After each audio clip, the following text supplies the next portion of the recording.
안녕하십니까. 오늘도 제 책 미국 보딩스쿨 입학부터 졸업까지 2019를 가지고 나왔습니다. LB학원 대표 윤주입니다. 오늘이 이제 마지막 이 책의 이제 촬영인 것 같습니다. 그래서 오늘 할 부분은 미국 대학교 지원 일정 안내라는 부분하고요. 그리고 미국 대학교 어드미션 체크리스트 안내, 그리고 마지막으로 끝내는 말, 이렇게 나와 있는데 사실 이제 오늘이 또 이제 마지막이다 보니까 이제 감회가 이제 어느 정도 좀 새롭고, 또 이 책을 제가 업데이트를 해야 되나 이런 고민들도 이제 상당히 많이 있네요. 그동안 이제 이 영상을 이제 많이 봐주셔서 이제 감사하고요. 오늘도 이제 평상시처럼 진행하도록 하겠습니다. 우선은 제가 읽어드리고 그리고 제 의견을 덧붙이도록 하겠습니다. 우선 읽겠습니다.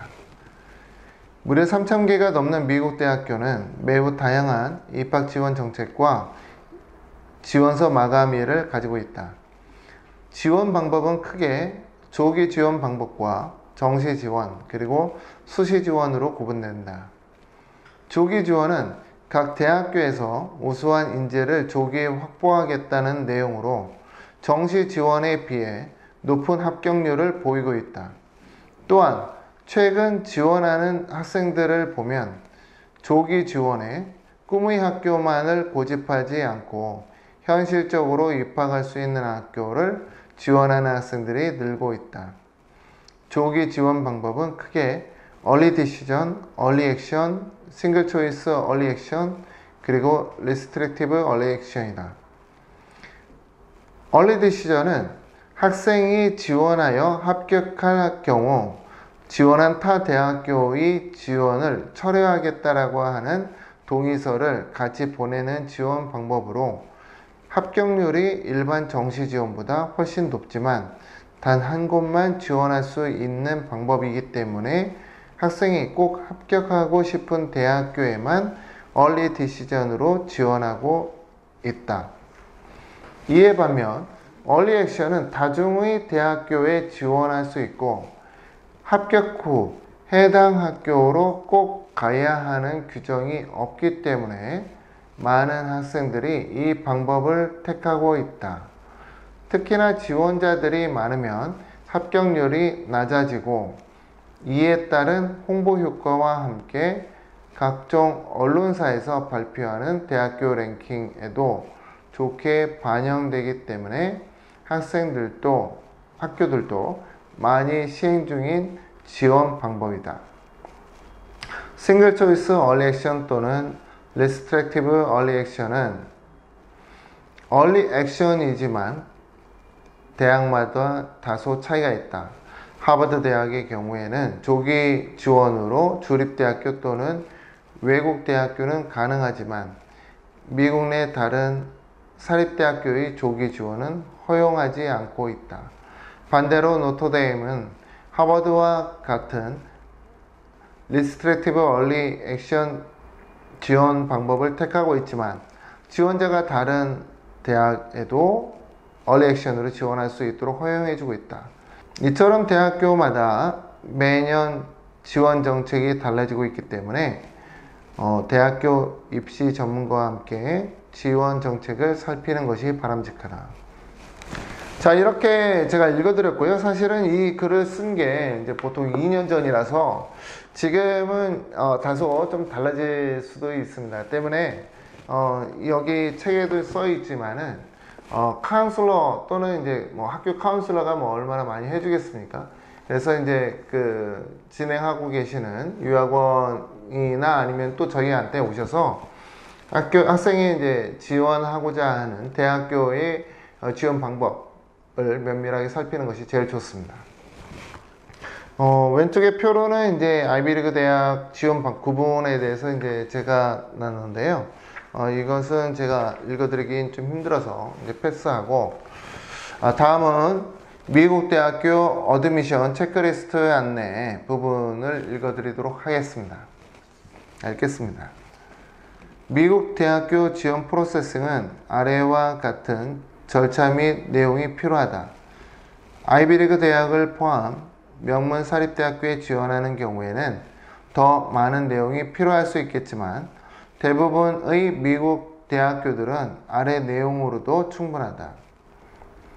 대학들마다 전년도 입학생들의 표준 점수를 포함한 통계 자료를 학교 웹사이트에 발표하기 때문에 입학 지원자들은 대부분 비슷한 내신 성적과 표준 점수를 가지고 지원하게 된다.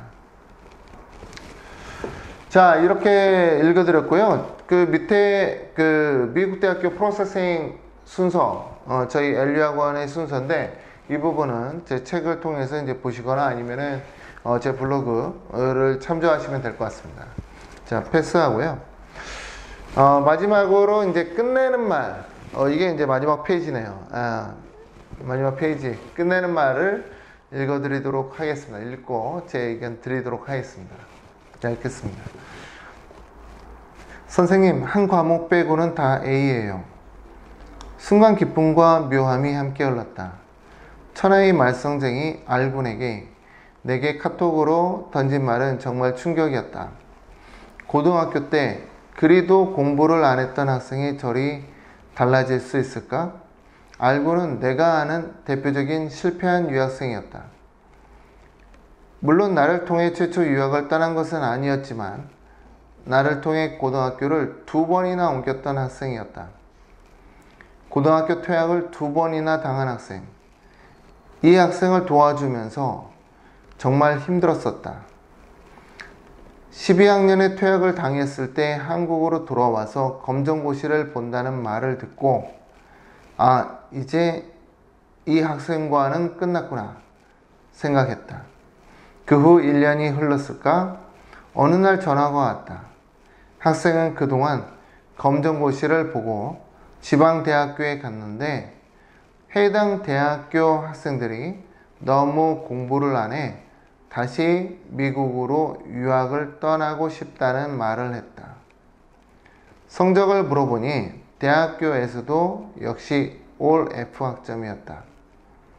동기부여가 안 되어 학습을 못했다는 얘기를 들었지만 믿음은 없었다. 학생은 미국에 다시 가고 싶어 했다. 난 말렸다. 그리고 캐나다 대학교를 추천했다. 고등학교 때 미국에서 퇴학당한 기록이나 현재 대학교 성적이 좋지 않아 미국 비자가 안 나올 수도 있기 때문이었다. 학생의 부모님도 걱정이 되어 나와 같이 캐나다 대학을 학생에게 권했지만 학생의 미국행을 꺾지 못했다. 커뮤니티 컬리지를 거쳐 UC 버클리에 갈 겁니다. 하지만 내가 비자가 나올지는 모르겠다. 대학에서 퇴학당해서 기록이 남아있을 텐데. 나는 학생에게 비자가 잘 나올 수 있도록 하기 위해 커뮤니티 컬리지가 아닌 내가 잘 아는 일반 주립대학교에 입학시켰다. 그리고 비자를 진행했는데 역시나 영사가 서류를 다 가져가서 검토를 했고 인터뷰를 한 지 10일 후에나 비자를 받았다. 정말 다행스럽게도 비자를 받은 셈이다. 미국 학생 비자를 받게 해준 것에 대해 기뻤던 것도 정말 오랜만이었다. 나는 학생에게 UC 버클리 편입에 유리한 한국인이 많이 없는 커뮤니티 컬리지로 트랜스퍼를 도와주었다. 그리고 지금 학생은 해당 대학교에서 열심히 공부 중이다. 고등학교 때의 학업은 한 학생의 전체를 보여주지 못하는 것 같다. 잠시 쉬었다 달려도 되는데 이 사회가 너무 학생들을 빠르게 정신없이 달리도록 내모는 것은 아닐까 싶다. 날개가 있는 새는 언젠가는 창공으로 날아오른다는 것을 말하고 싶다. 자, 이렇게 제가 끝내는 말을 다 읽었고요. 사실 이 친구처럼 이제 많은 학생들은 아니지만은 이제 뭐 한 100명 중에 한두 명 정도의 학생들은 미국에서 이제 공부를 다 끝마치지 못하고 돌아오거나 아니면은 이제 한국행을 택하는 학생들도 있습니다. 근데 이제 사실 저는 어떻게 보냐면요. 학생의 니즈에 따라서 잠시 쉬었다 가도 괜찮은 학생들도 있어요.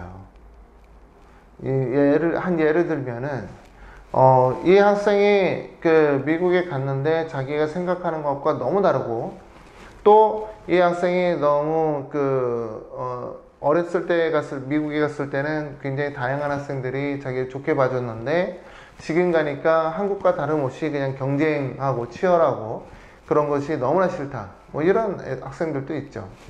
이런 학생들이 다시 이제 한국으로 이제 돌아와서 제주국제학교를 다니거나, 아니면은 여기 이제 비인가 국제학교를 다니면서 대학교를 준비하는 경우들도 있습니다. 이 경우 이제 진학할 수 있는 대학 같은 경우에는 저는 미국 대학보다는 한국 대학을 권장해요.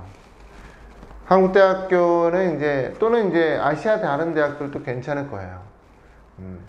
이렇게 이제 상처받고 돌아온 학생들이 다시 미국 대학교 가는 것은 좀 더 시간이 필요하다라고 저는 생각합니다. 우선은 한국 대학으로 가거나, 아니면은 일본 대학교, 아니면 홍콩 또는 싱가포르 대학에 가서 어느 정도 이제 성인이 되었을 때, 즉 24살, 3살 뭐 이 정도 되었을 때 오히려 편입으로 미국 대학교를 들어간다 그러면은 좀 더 괜찮을 거예요. 이런 많은 노하우라던가 이런 것들 경험이 있기 때문에 말씀드리는 거고요. 이런 것들은 때문에 이제 자녀분이 진로라던가 이런 부분에 대해서 저는 충분히 상담해 드릴 수가 있고 제 의견을 드릴 수 있기 때문에 방문 오실 때 늘 성적표와 함께 가지고 오시면은 제가 비용을 받지 않고 상담해 드립니다. 자, 이렇게 이 책을 마쳤습니다. 이렇게 책을 마쳤고요. 제 책은 앞으로 당분간 이 책은 제가 쓰지는 않을 것 같아요. 너무 책 쓰는 게 힘들다라는 것을 느꼈기 때문에 뭐 업데이트는 할 수 있겠지만은 미국 보딩스쿨 입학부터 졸업까지 그동안 시청해준 분들한테도 감사하고요. 이 영상도 다시 찍지는 않겠죠. 책을 다시 쓰지는 않을 테니까. 그래서 시청해주신 여러분 굉장히 감사합니다. 그리고 저는 다음에는 또 새로운 동영상으로 여러분 앞에 쓰겠습니다. 감사합니다.